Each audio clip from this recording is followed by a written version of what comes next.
In this video, we will create front end of our application so we can connect with back-end Node.js APIs. This is how our initial front-end application will look like. Here, we have home page, a login screen to log into the application, and register page to register a new user. We're using React Router for the navigation between pages.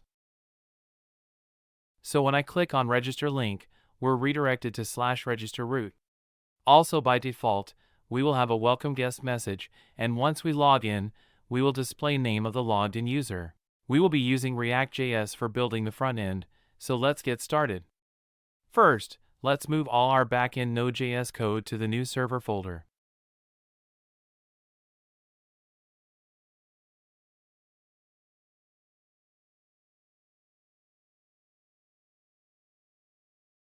Now let's create React application using Vue.js. If you don't know about Vue.js, you can check out the link video. I will name the folder client. Select React for framework and JavaScript for variant. Now you can see a new client folder is created with the React application. Now we can change the directory to client folder, and I will open this folder in Visual Studio Code.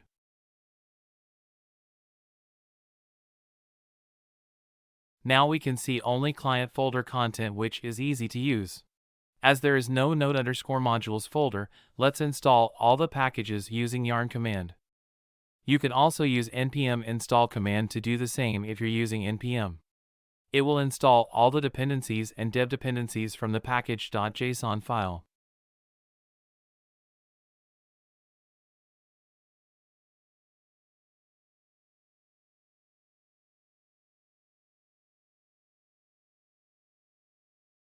Now we will remove the boilerplate code added by Vue.js. So let's remove this app.css file. In index.css, I don't want this CSS code. And I will add a font size of 20 pixels. I will also add box sizing of border box and padding, margin of 0 pixels. Search for box model in Google if you're not aware of what it does. But it's very important to add. Now in app.jsx file, I will import index.css file. And I will remove all the other code.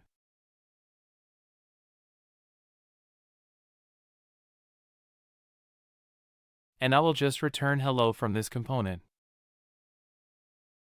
Now let's start the application by running yarn dev or npm run dev command. So we're correctly able to see hello on the screen. For building the UI, we will be using Boostrap CSS framework so UI will look good. But we will not be directly using Bootstrap components, instead we will be using react-bootstrap, which is specifically designed to use in React. React-bootstrap follows component-based architecture similar to React, and we can customize it using props and state as per our need. So let's first install Bootstrap and react-bootstrap using yarn add command.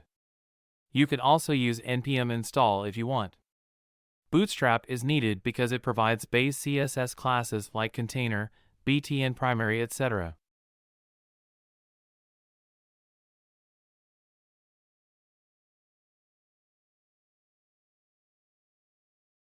Now we can click on Get Started button, and we will copy the base Bootstrap CSS file import statement. Let's copy this line, and we will add it in main.jsx file. Make sure to always add it before our index.css import, so it's easy to override the Bootstrap CSS classes if required. So this CSS file is available inside the Node_modules folder under the Bootstrap folder because we have installed the Bootstrap library using yarn add. Also, always use the minified CSS file instead of the non-minified file so the page will load faster. Let's also install the React Router DOM library so we can navigate between pages.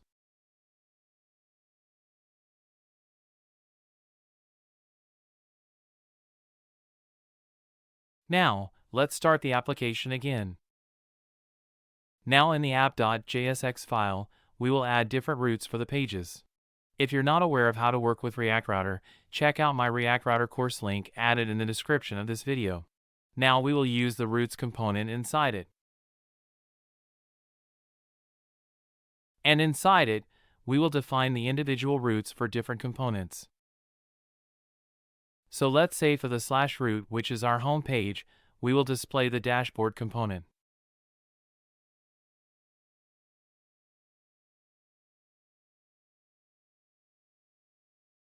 Let's create the dashboard component now, inside the components folder.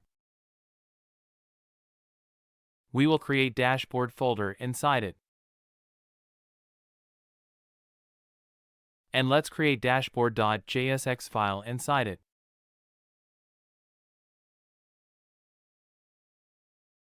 I will use RAFCE shortcut to quickly generate the component code. Now we can import this file in app.jsx file.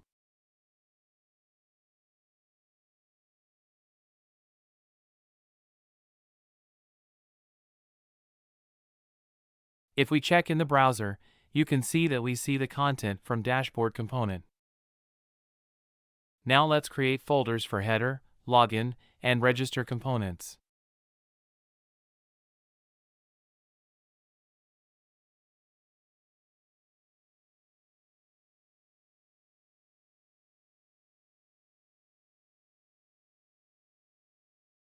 And inside the header folder, we will create header.jsx file. Now let's add Navbar here from the react-bootstrap library. We will search for Navbar.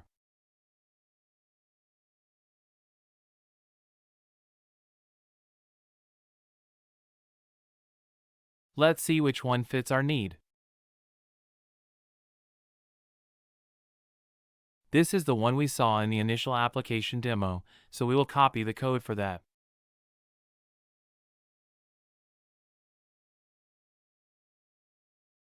Let's first add a class of header for this parent div.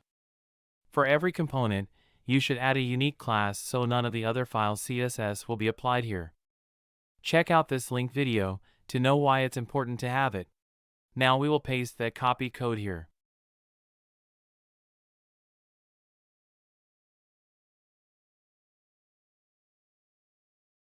We actually don't need this Navbar brand, so let's remove it. This will be login. And this will be register.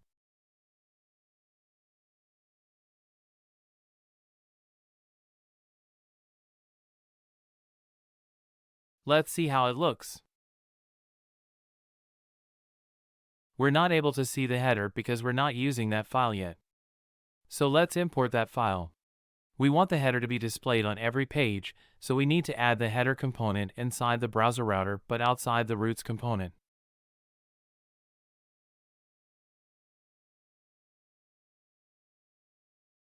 Nothing is getting displayed, which means there is some error. Let's open DevTools to check it out.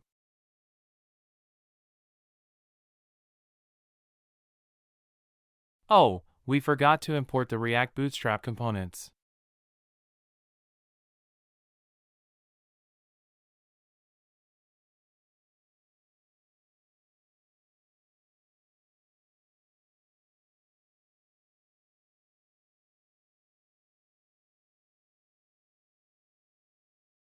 Now you can see, header is correctly getting displayed. Let's add welcome guest message text also.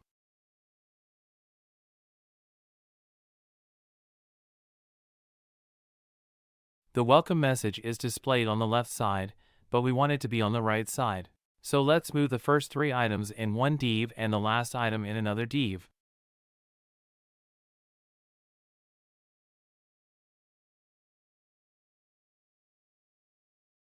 We will add a class of left here and a class of right here.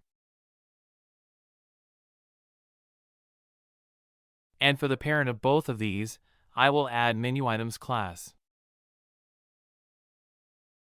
Let's add a SCSS file to add CSS for the navigation. To use the SCSS syntax, we need to install the Sass npm package, so let's do that. If you're new to SCSS or Sass, check out my article link in the description of this video.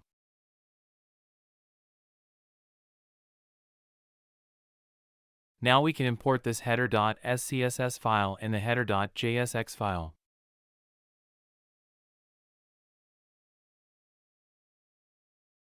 Here we have header as the parent class, so let's add all the CSS nested under the header class. Let's display the menu items as flex container. Let's also add justify content, space between, align items, center, and width of 100%.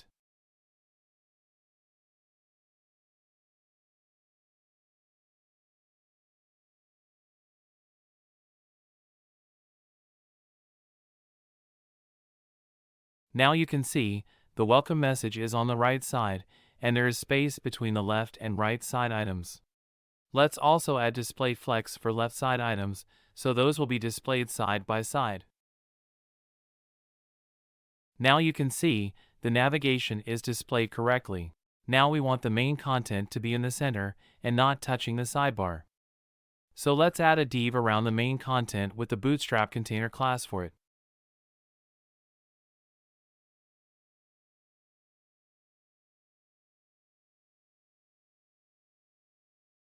Container is a Bootstrap class, so when we add it, the content will not touch the sidebar as you can see here. Now let's add two more routes, one for login and another for register.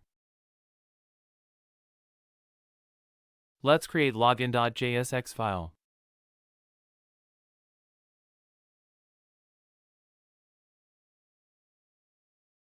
Let's also create register.jsx file.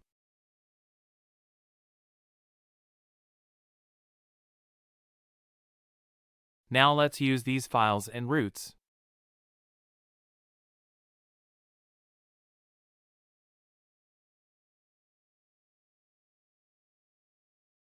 Now we need to add the router navigation in the header when we click on any of the items. So instead of using nav.link, we will use link component from React Router DOM. And instead of the ref, we need to provide a prop with the route we need to navigate to. As you can see, we get the blue color text with underline, which we don't want. So let's see what class Bootstrap applied for the login text, and we will use that. So we will use nav-link class for the individual menu items.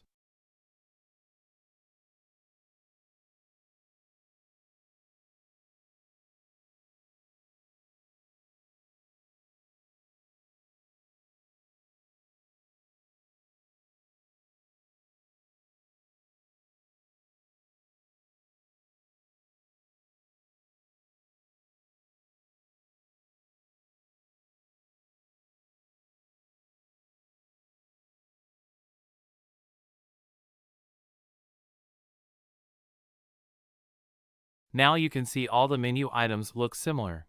And when I click on the links, I see the respective component code, so routing is also working as expected. Now let's add the actual login form in this component. First, we will add a class of login to this parent div.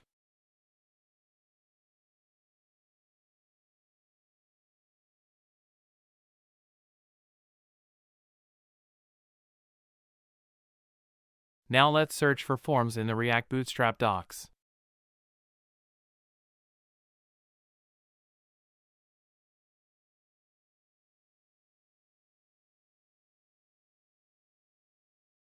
Let's copy the form tag and one form group tag content. We don't want this form text, so let's remove it. For the control ID, we will use email as the value. Let's duplicate the form group for the password field.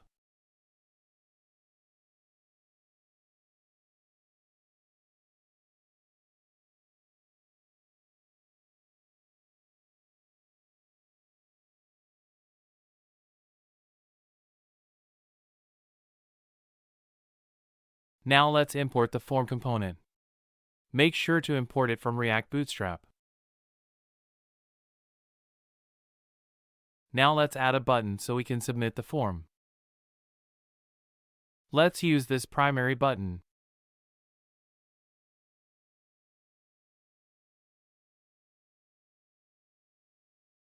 We also need to import this button component. The UI looks good now. Let's also add a heading for this page. We will add h2 with the text of login page. Let's style it with CSS so it will look nice.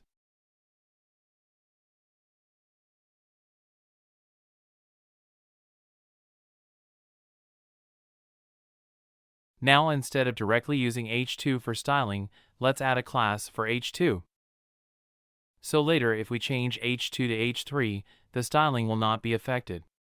Let's give a class of heading, and we will style using this class. We will center align the heading.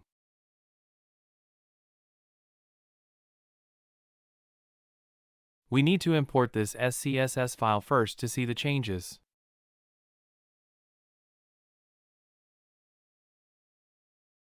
This looks better now. Let's also add some padding for the heading.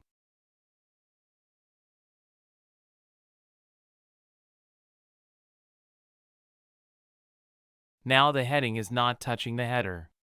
Let's give some fixed width for the form, so it will not be stretched.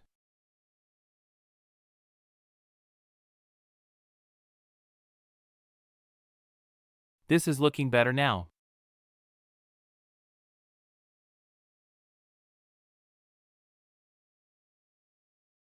Let's add the registration form now.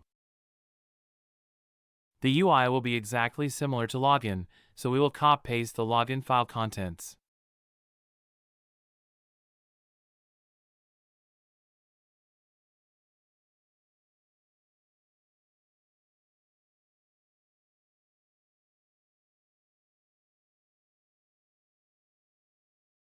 For registering, we also need a name. Let's call it username.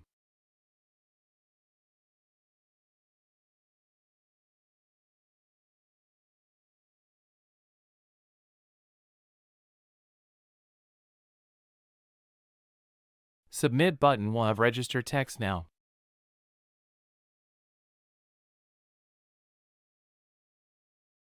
Let's add some CSS to add padding for the form.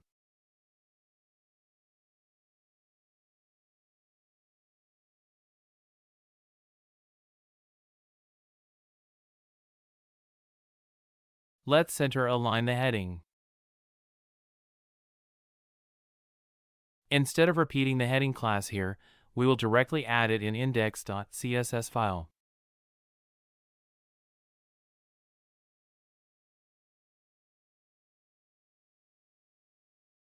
Now let's add a link to redirect user from login to register page if they don't have an account. We will add a new div below the button, which says, "Don't have an account? Register here."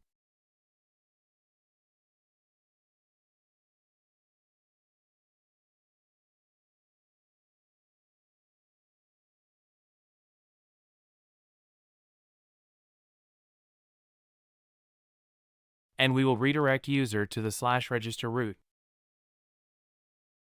You can see, it's displayed now. Let's add some margin above the text. MT2 is a Bootstrap class available because we have already imported the Bootstrap CSS into our application. So when we click on the link, we're redirected to register page.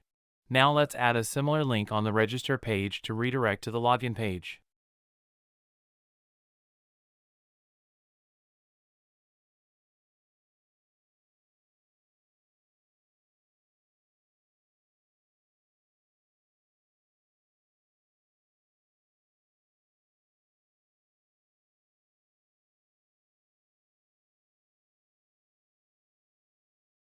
So now when we click on login link, we're redirected to the login page.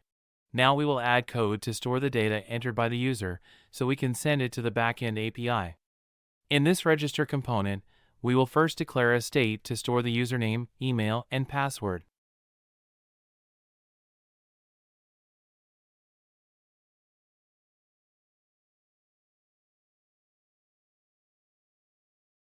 All these three fields will have a default value of empty. And we will name the variable holding this object, state, and we will call the updater function setState. And we will assign a value prop for the username field, which will come from the state.username. We will also add an onChange handler to update the username state when we enter any value. We will name the function handleChange. Let's define this function.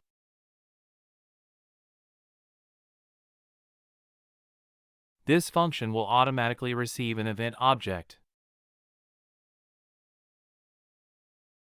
Let's also give a name prop with value of username. This value has to match with the name used in the state, so it will be easy to update the state value, as you will see soon. Let's also add them for other input fields.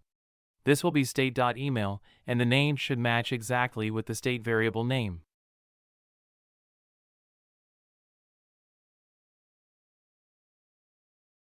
This will be password, and here also name should match exactly with the state variable name. Now we will destructure the name and value from the event.target, and we will log it to the console.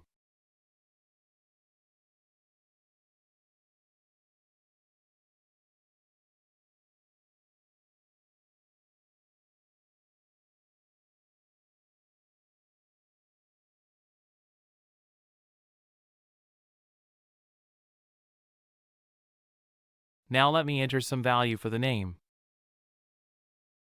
When I enter value of Mike, you can see the name is username and value is the each character typed. If I enter value for email, you can see the name value is email and character is each character typed.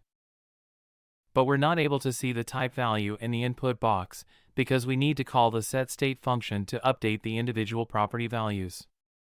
So we can call setState here. As state is an object, we need to pass object as the value for setState function. If I say name : value, then, on any of the input value change, only the name property will be updated. If I type Mike now, you can see Mike is displayed in the text box. And here name is username and value is Mike. But we don't want to always set name when we change anything. So we can use ES6 dynamic property syntax by adding square brackets around the variable name. So when we type in email field, email property will be set instead of name. Now let's log state to the console so we can see which state properties are getting set.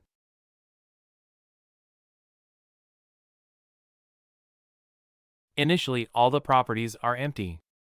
When I change name, you can see state contains username property with value of Mike. And for email, state contains only email property, so all other properties are getting lost. This is because we're setting an object with only that particular property. So on every input change, the other properties are getting lost.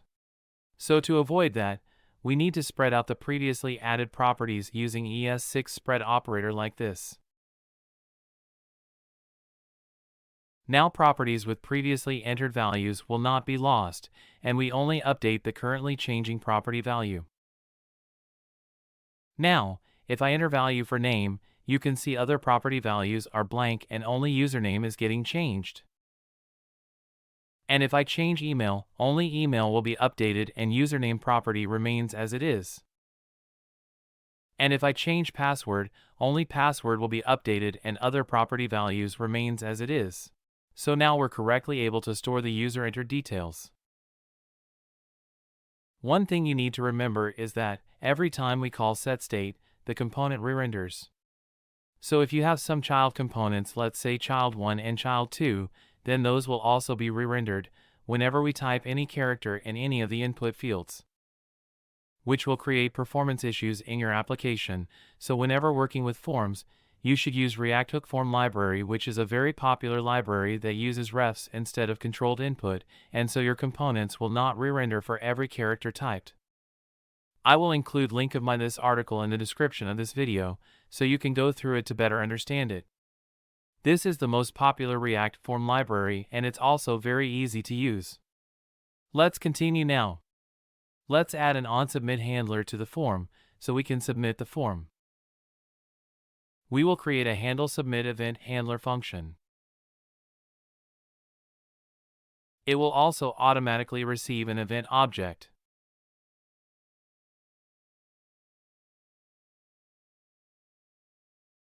And inside this function, I will just log the state values. We will use this handle submit method here.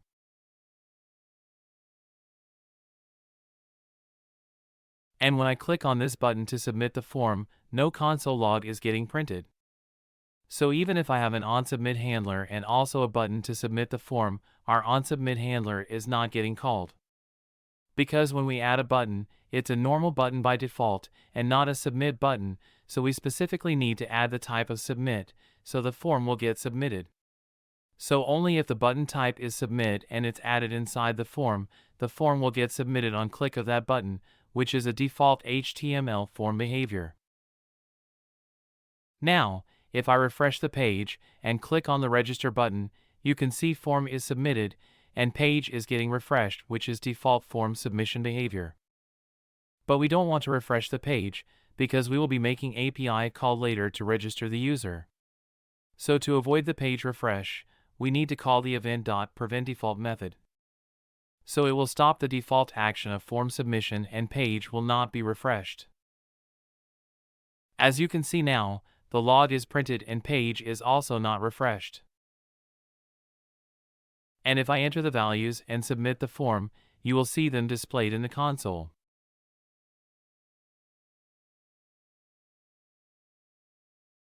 As you can see, we correctly get the entered values.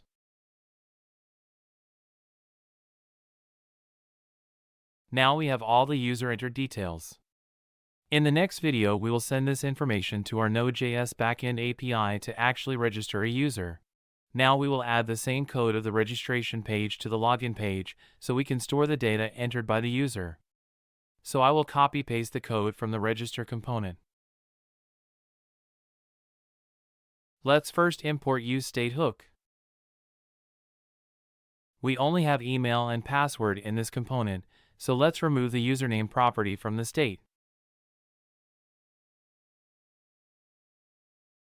Here we will add onSubmit handler.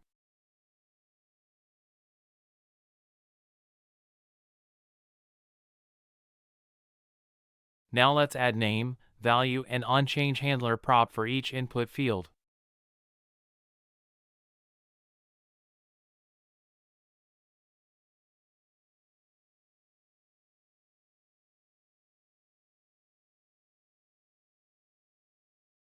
Let's also make sure to add type of submit to the button. Everything else looks good now. Let's verify it in the browser.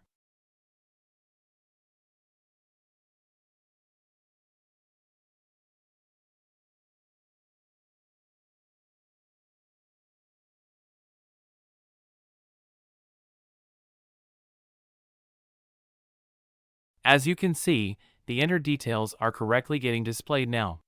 So that's it about this video. In the next video, we will integrate the backend Node.js Express APIs into this application to implement the register and login functionality. If you found this video useful, do like it and don't forget to subscribe to the channel.